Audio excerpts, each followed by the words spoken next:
Assalamualaikum warahmatullahi wabarakatuh. Alhamdulillahirabbil alamin. Asyhadu an la ilaha illallah wa asyhadu anna Muhammadar abduhu wa rasuluh la nabiyya ba'dahu yaumil qiyamah. Allahumma shalli ala Muhammad wa ala alihi haqqa qadrihi wa miqdaril azim. Rabbi shrah li sadri wa yassir amri wa hlul 'uqdatam min lisani yafqahu qawli amma ba'du. Baiklah kita lanjutkan kuliah ulumul Quran kita dengan judul metode penafsiran Al-Quran.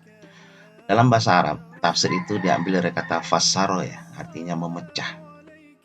Fassaro artinya memecah atau mengurai makna dari Al-Quran. Kenapa butuh kita metode penafsiran?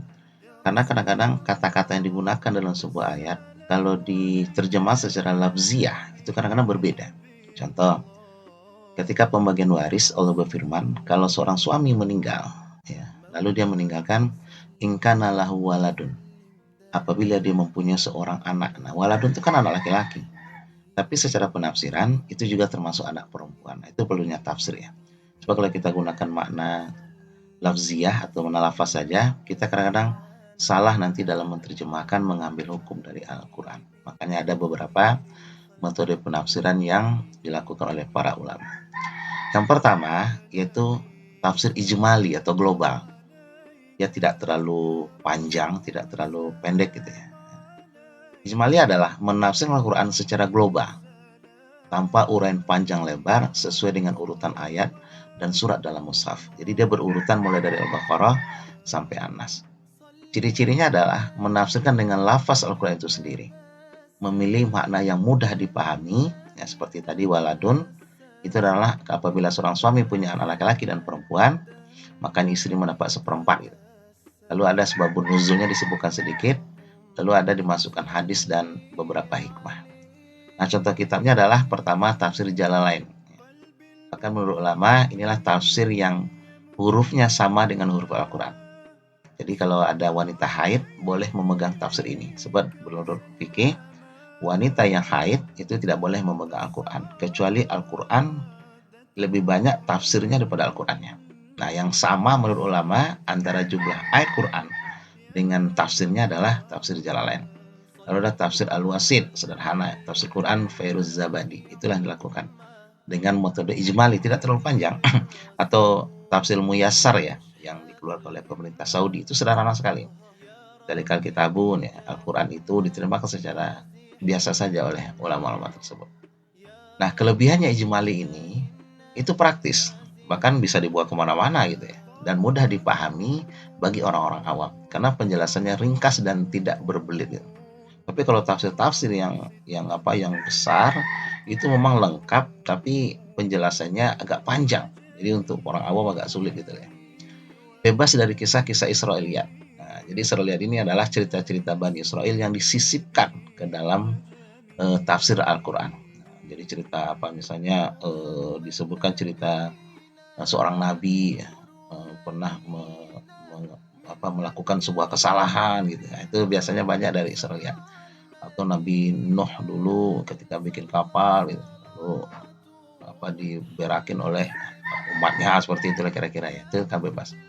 Kita akan akrab dengan bahasa Al-Quran karena uraiannya yang singkat, maka pembaca merasa seperti membaca Al-Quran karena singkat-singkat sekali. Coba baca tafsir Jalalain ya, tafsir Muyassar atau tafsir Wasit, itu sederhana sekali penjelasannya dan bisa kita pahami. Nah, beberapa kekurangannya menjadikan petunjuk Al-Quran bersifat parsial, sama seperti tafsir tahlil, artinya tidak bersambung dengan pemahaman ulama-ulama yang lain. Sebab dia hanya gitu. Jadi tidak ada misalnya ulama ini menyebutkan maknanya begini, ulama ini menyebutkan begini, gitu. Berbeda nanti dengan yang lebih teliti dalam menafsir Al-Quran. Jadi petunjuk Al-Quran itu seolah-olah parsial, itu maksudnya terputus penghubung kita kalau kita tidak baca ayat-ayat yang lain. Tapi kalau dalam tafsir yang lebih lengkap, itu ayat lain itu disinggung juga gitu. Oh, ini sama dengan ayat ini, sama dengan ayat ini di surat ini gitu. Tidak ada ruang untuk improvisasi atau berpikir secara luas dengan berbagai macam analisis karena sifatnya yang ringkas. Jadi kadang-kadang tafsir itu ada pendekatan ilmiah, bisa ditafsirkan dengan psikologi, bisa ditafsirkan dengan ilmu sosial, bahkan ditafsirkan ilmu matematika gitu. Tapi dalam ijmali ini tidak kita temukan yang seperti itu. Tapi kalau dalam tafsir-tafsir nanti yang lebih luas, itu pendekatannya kejiwaannya ada di situ, ya, teologinya ada di situ, dan yang lain-lain juga ada di situ. Ini biasanya dalam konteks itu. Yang kedua, tafsirnya adalah tafsir muqarran atau pembandingan atau komparasi. Caranya adalah menafsirkan Al-Quran dengan cara mengambil sejumlah ayat Al-Quran, kemudian mengemukakan penafsiran para ulama tafsir, ulama salaf yang dulu dan juga ulama khalaf, seperti Imam Sya'rawi termasuk itu ulama yang khalaf terakhir, atau Al-Munir ya, karangan Wahbah Zuhaili itu termasuk yang ulama khalaf. Nah, ciri-ciri uraiannya membuat pendapat ulama mufassir ya, riwayat dari Nabi, sahabat, tabi'in, dan membandingkan kecenderungan para mufassir. Nah, ini bagus. Biasanya kalau kita lihat ulama-ulama dulu atau sekarang ya, dia misalnya tafsir surat Al-Kahfi gitu ya, surat Al-Kahfi, lalu dibandingkanlah tafsir daripada misalnya Imam Jalalain, bagaimana imam-imam yang Imam Suyuti menafsirkan ini, bagaimana Ibnu Abbas menafsirkan ini, itu dimasukkan semuanya ke sana, dan para ulama-ulama tabi'in daripada ulama tafsir. Dijelaskan semuanya itu, kemudian mengemukakan pendapat tersendiri. Biasanya buku surah Al-Fatihah, bagaimana tafsir Jalalain menerjemahkan ini, bagaimana tafsir Munir menerjemahkan ini, bagaimana tafsir Ibnu Katsir menerjemahkan ini, itu biasanya dikontekskan dalam perbanding itu. Nah, nanti penulis di akhirnya nanti akan lebih condong kepada pendapat yang mana, itu nggak masalah sebenarnya. Kelebihannya, pertama memberikan wawasan penafsiran yang relatif lebih luas karena memasukkan semuanya pendapat. Tapi kalau dalam tafsir yang tadi ijmal itu malah tidak disebutkan pendapat ulama siapa gitu, ada ringkasnya saja. Dengan mungkin pendapat mufassir sebelumnya. Lebih toleran terhadap pendapat orang lain. Kita diajarkan untuk menerima pendapat orang lain selama itu sesuai dengan semangat Al-Quran untuk menggali kebenaran-kebenaran Al-Quran.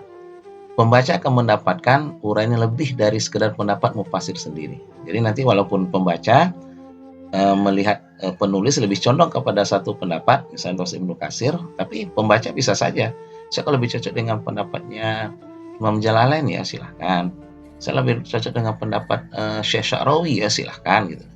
Bahkan berbeda pendapat dengan penulisnya tidak ada masalah. Cuma kekurangannya uraiannya tidak up to date gitu. Karena memang hanya menggunakan ulama-ulama terdahulu. Karena cenderung mengacu pendapat ulama mufassir sebelumnya. Tidak ada usaha untuk menggunakannya dengan metode-metode yang baru sekarang ini lah ya, dengan ilmu pengetahuan. Ya, kurang cocok bagi pembaca pemula. Yang cocok pemula itu adalah yang pertama tadi, yang ijmali gitu. Karena itu kurang dapat menjawab tantangan zaman ini, karena lebih banyak pendapat-pendapat ulama-ulama yang dulu ya, as-sabiqun. Kalau ulama sekarang sudah, kalau tafsir-tafsir baru ini sudah banyak menemukan ilmu astronomi, ilmu ekonomi, sudah ditafsirkan yang seperti itu. Yang terakhir adalah tafsir maudhu'i.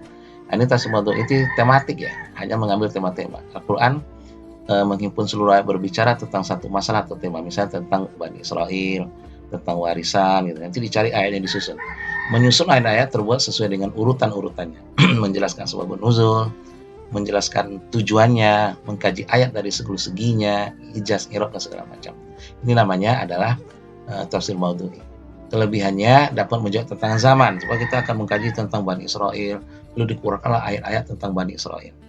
Lalu kita berbicara tentang perang, ya, bagaimana perang, pembagian warisan, lalu dikumpulkanlah ayat berbicara tentang warisan, tentang perang, ya. Nanti diberikan pendapat ulama di sana.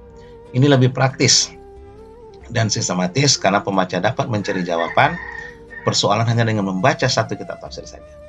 Dinamis karena selalu disesuaikan dengan perkembangan zaman, misalnya tentang ekonomi, apa sekarang tentang wabah, bagaimana Al-Quran bicara tentang wabah, hanya dipilihlah ayat-ayatnya berbicara tentang wabah. Nah, hasil penafsiran lebih komprehensif ya, karena uraiannya hanya difokuskan pada satu tema. Ini istilahnya adalah tematik ya, kajian tematik. Kekurangannya terjadinya pemotongan ayat, tidak bersambung antara ayat sendiri. Semuanya dikumpulkan ayat yang berhubungan dengan satu tema. Ya, terjadi apa istilahnya tidak bersambung sekaligus gitu.